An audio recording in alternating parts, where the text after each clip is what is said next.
Assalamualaikum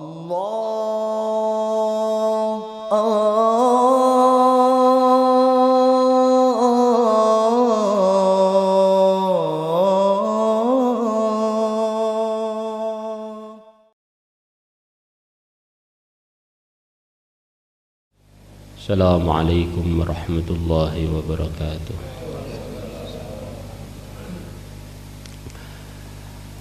Teman-teman semua,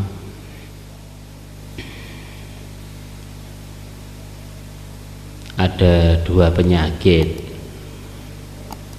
Ini kalau mengenai seseorang, maka dia akan malas mengamalkan agama.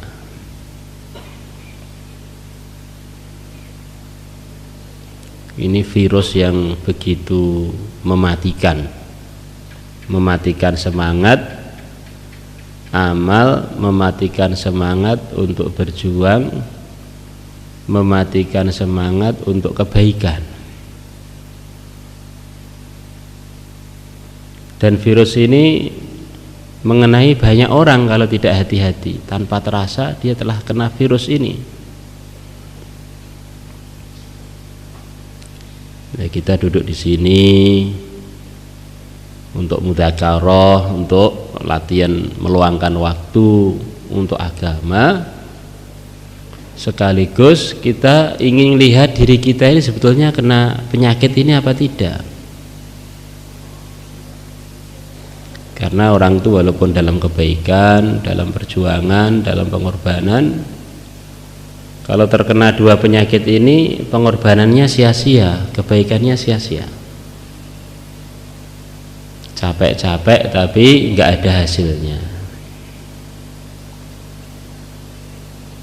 Penyakit pertama adalah ragu dengan apa yang dijanjikan Allah dan Rasul-Nya.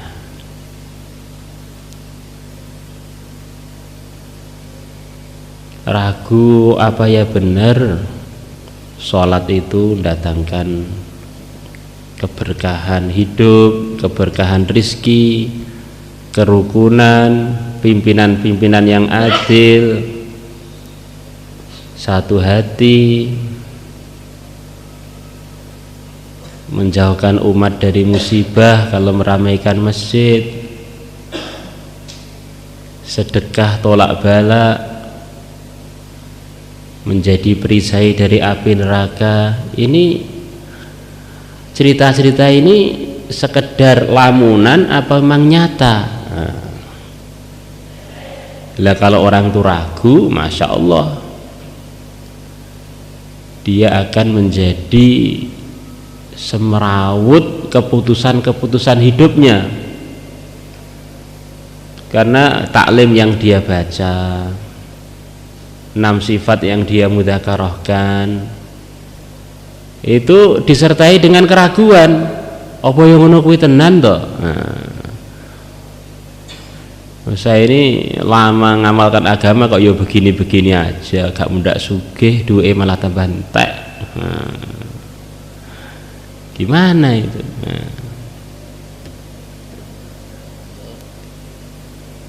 Ini penyakit ragu ini, masya Allah, kalau masuk pada dirinya seseorang, na'udzubillah, dia ini kena penyakit mirip seperti orang-orang yang dimurkai Allah zaman Nabi, para munafikin.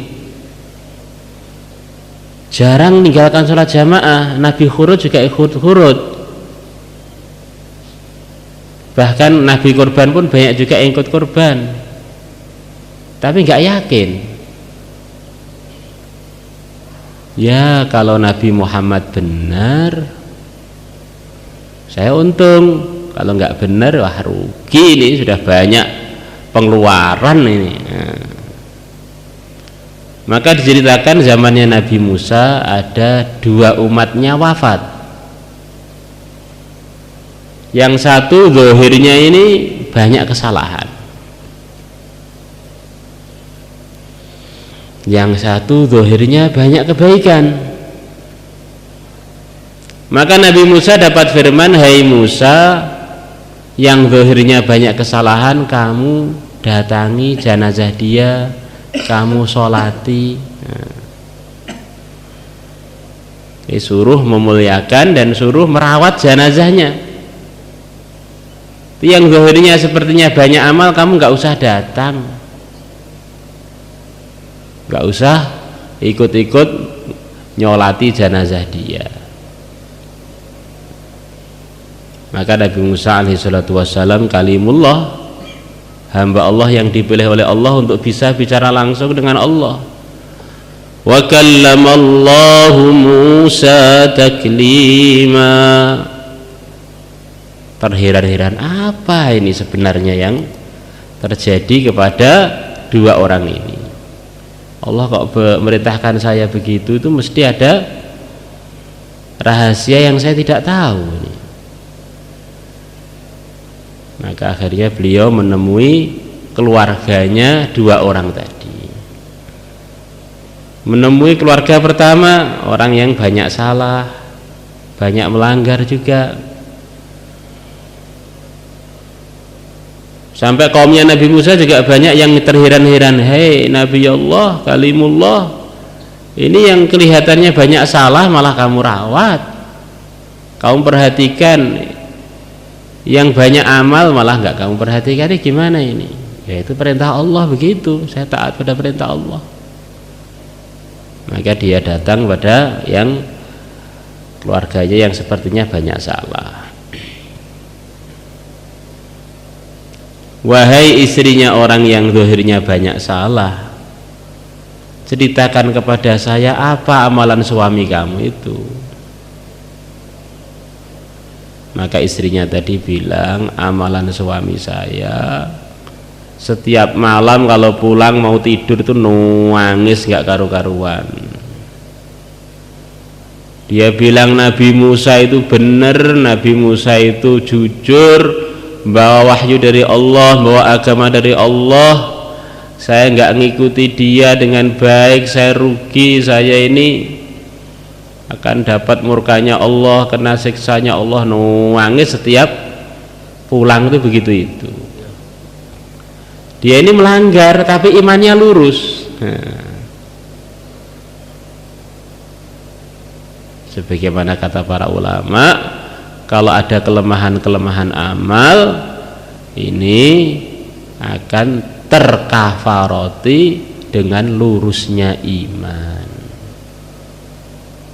akan terkatrol dengan lurusnya iman, tapi tidak sebaliknya.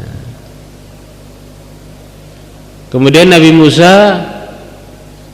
mengangguk-ngangguk, oh ya ini rahasianya, imannya benar walaupun amalannya sebagian ada yang kurang pas. Jadi dia yakin mantep benar dengan agama yang dibawa Nabi Musa ini, yakin benar dengan perintah-perintah Allah. Maka beliau datang kepada orang kedua yang zahirnya baik.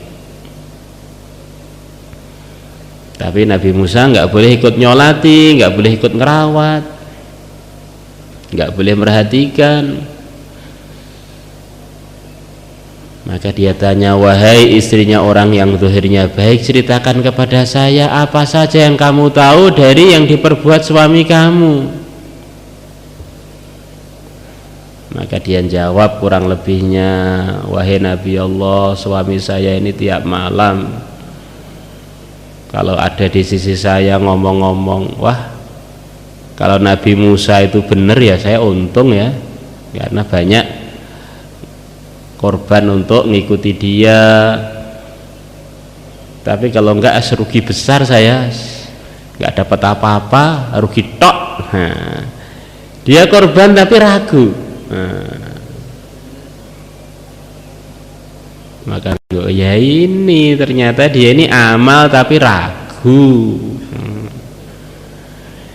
Dia ini amal tapi nggak yakin, yes, elu-elu, tidak disertai dengan basirah, keyakinan, tidak disertai dengan kemantapan hati. Nah, inilah yang mau kita usahakan pada diri kita, keluarga kita, dan umat, menghafal agama dengan keyakinan kalau saya sudah amal agama maka untung dunia akhirat. Melarat, tidak punya apa-apa, tiap hari makan sambal saja, sepeda ontel pun nggak punya, punyanya kapal kaki, bukan kapal api, kapal kaki. Nah, saya sudah untung karena Allah sudah ridho pada saya. Nah, dunia ini nggak bisa dimiliki siapa saja. Yang bisa dimiliki itu hanya amal. Nanti setelah orang itu masuk kuburan nggak laku, uang nggak laku, emas nggak laku, jabatan nggak laku. Nah, jadi presiden dengan jadi kere sama saja, masuk kuburan sudah, yang tinggal punya amal apa tidak. Orang dimasukkan kuburan, kemudian ada pengumuman, ini presiden seluruh dunia dikubur, tetap saja nggak berguna jabatannya. Sudah selesai jabatan untuk dunia, selepas meninggalkan dunia jabatan nggak laku. Nah, walaupun kuburannya dihias-hias nggak laku. Nah, yang laku tinggal amal saja. Insyaallah para hadirin, kita pengen ngamal disertai keyakinan. Ada orang diceritakan oleh seorang ulama, orangnya buta, lumpuh lagi, sakit kusta lagi, sakit kena virus kusta, akhirnya badannya itu pada merotoli, pada terlepas dari badannya. Dia duduk di negeri kafir, semuanya orang kafir, mewah-mewah, segalanya punya, urusan dunia. Tapi orang iman tadi itu enggak henti-hentinya mulutnya bilang alhamdulillah, alhamdulillah, alhamdulillah. Maka ulama itu ngelewati heran, kamu itu nyukuri apa sih? Mata nggak punya, lumpuh lagi, sakit tok, kok alhamdulillah terus. Maka orang tadi bilang, bagaimana saya nggak bilang alhamdulillah? Sak negara penduduk neraka semua loh, yang penduduk surga saya tok. Jadi melarat, tidak punya apa-apa, tapi percaya diri, itulah orang iman. Ribi ibnu Amir datang ke negeri Persia. Apa yang beliau buat? Bajunya compang-camping, sarung pedangnya aja nggak punya, diubet-ubet dengan, dililit dengan kain. Kudanya kecil, orangnya kecil, tapi pede dengan sebab yakin, mantep dengan agama yang dibawa oleh Rasulullah Sallallahu Alaihi Wasallam.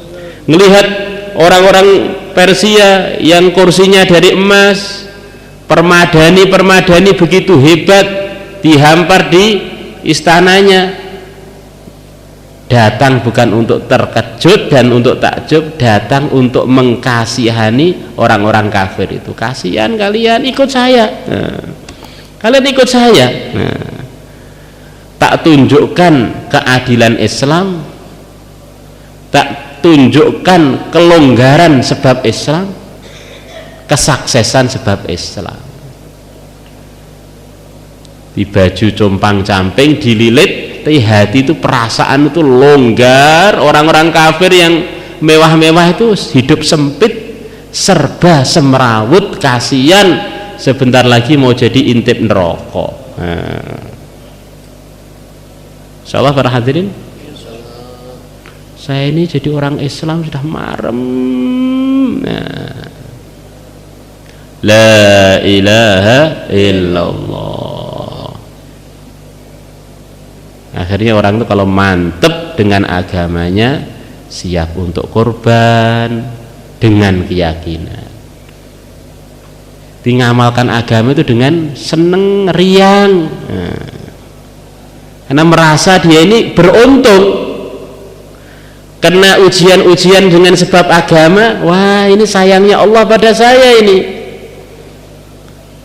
Tidak banyak mengeluh. Sebegitu ceritanya seorang sahabat, tengah-tengah beliau berjuang, tiba-tiba dari belakang beliau ada orang kafir nusuk dada beliau dengan tombak sampai jebol ke depan.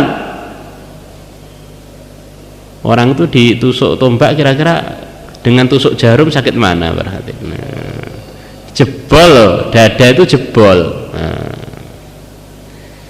maka beliau berteriak di akhir kalimat beliau, fustu wa rabbil Ka'bah, saya telah sukses demi Tuhannya Ka'bah, demi Allah saya telah beruntung. Akhir kalimat ketika beliau dadanya ditembus dengan tombak. Akhirnya beliau wafat. Begitu wafat, Allah angkat jenazahnya ke langit. Sampai orang-orang kafir yang bunuh dia terkejut. Loh, kok bisa naik ke atas tuh, terkejut. Terus kemudian turun lagi ke bumi, hilang, nggak dicari, nggak ketemu. Cerita lengkapnya itu begitu, dicari nggak ketemu. Maka orang yang membunuh dia itu jadi terheran-heran, apa maksud dia fustu warabil Ka'bah itu apa? Wong tak tusuk dalam kondisi kesakitan kok malah bilang beruntung saya. Nah, seperti suami yang tahu istrinya sayang pada dia. Beruntung punya istri yang sayang dengan saya. Istrinya nyubit dia sampai gosong, dia bilang masya Allah istri saya cinta pada saya. Padahal gosong. Subitan mesra dari sang kekasih. Di orang iman begitu itu. Perjuangan-perjuangan agama, ujian-ujian itu, ini anugerah dari Allah ini. Untuk menghapus dosa saya, untuk meningkatkan derajat saya, untuk menguji amal saya. Akhirnya menghadapi itu dengan senyum aja. La ilaha illallah. Kemudian penyakit yang kedua adalah selepas orang itu ragu, akhirnya menimbulkan satu sikap, yaitu minder jadi orang Islam. Jadi orang Islam itu merasa tidak percaya diri, minder, karena menganggap janji-janji dalam agama ini adalah janji-janji palsu. Menganggap janji-janji dalam agama ini janji-janji yang tidak ada kenyataannya. Sholat pakai siwak dapat pahala 70 kali sholat yang tanpa siwak. Wah, zaman akhir kok pakai siwak, deso, akhirnya enggak berani pakai siwak. Nah, umpamanya begitu, minder. Pakai baju ala Islam, wah Islam itu deso, itu kan agama 1400 tahun yang lalu. Saya inginnya ya pakai baju yang modern, yang sesuai dengan zaman. Celana pendek, baju ngampret. Jadi gaya hidupnya jadi kelihatan kalau dia ini menjadi minder dengan keislaman dia. Motong rambut kalau belum dipotong mengikut modelnya orang-orang yang tidak islami belum merasa trendy, belum merasa ikut zaman. Rumahnya pun kalau belum diikutkan dengan modelnya orang-orang kafir belum merasa sesuai. Spanyolan, Jermanan, Amerikanan, endi sing Medinahan nih. Menimbulkan sikap-sikap yang menunjukkan dia ini ragu.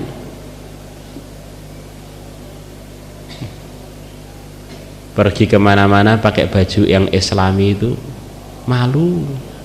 Ini sudah ketinggalan zaman ini ya. Maka penyakit ini obatnya kata para ulama satu aja. Coba kita lihat sejarah. Ini penyakit ini melanda di berbagai kalangan. Ragu dan minder. Ini bisa kita rasakan. Kita pakai baju islami dicemooh, orang-orang yang pakai baju islami dianggap mundur. Ini menunjukkan yang mencemooh itu telah kena virus ini. Ragu dan minder, kasihan. Maka kita ngulang lagi.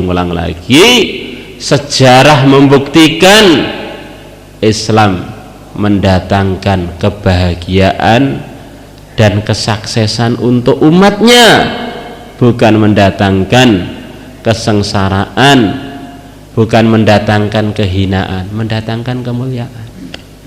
Insyaallah para hadirin, maka kita ingin meluangkan waktu untuk memperbaiki keyakinan kita, untuk menjauhkan diri kita dari dua penyakit ini, ragu dan minder, dengan memperbanyak mudzakarah 6 sifat, mudzakarah hayatus sahabah, mudzakarah nusratullah pada nabi kita, pada para sahabat, pada para tabi'in, bahkan pada para wali-wali selepas mereka.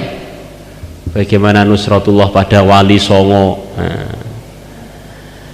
mereka zaman akhir baru 600-an tahun yang lalu mengamalkan agama di Nusantara. Allah tolong mereka, muliakan mereka.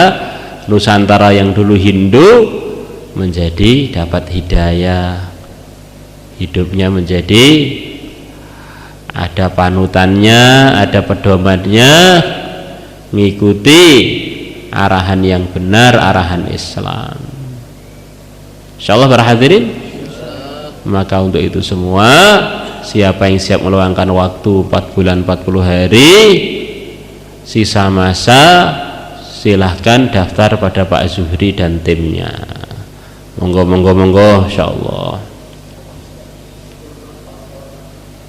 Mudzakarah sekedap nih, terutama si ngantuk-ngantuk niki, cobi kalih-kalih kersane mboten kenging penyakit ragu lan minder niku, masyaallah repot niku nek pun kenging niku, ngantuk terus mengki bayan. Bayan ngantuk is tondo rada nyamar niku nggih.